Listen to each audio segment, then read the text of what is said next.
j'ai 25 ans et je suis plumassier.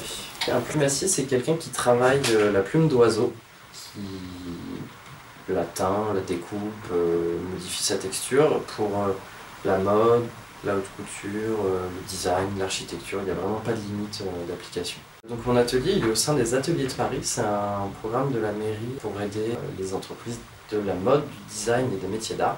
Il y a un concours d'entrée et ensuite on est soutenu pendant 2 ans par toute l'équipe des Ateliers de Paris.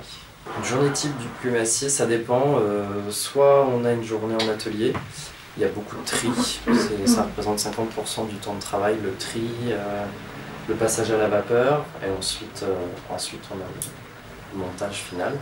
Sinon, quand on est indépendant, on court souvent partout d'un rendez-vous à l'autre. Pour devenir plumassier, il reste un CAP. C'est le seul, je pense, dans le monde à enseigner la plume comme ça. C'est au lycée Octave Feuillère, donc en 2 ans. Moi, je l'ai fait en alternance chez la maison Le Marié, qui est un des derniers grands plumassiers à Paris, qui a été racheté par Chanel en 96. Je suis auto-entrepreneur parce que c'était...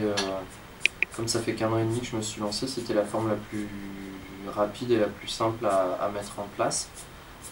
C'est un statut qui ne demande pas énormément de temps.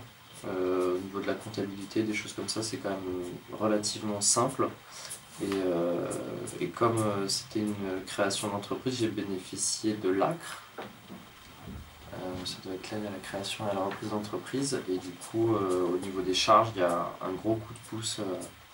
On paye très peu de charges les 2 premières années, le temps de tout mettre en place facilement.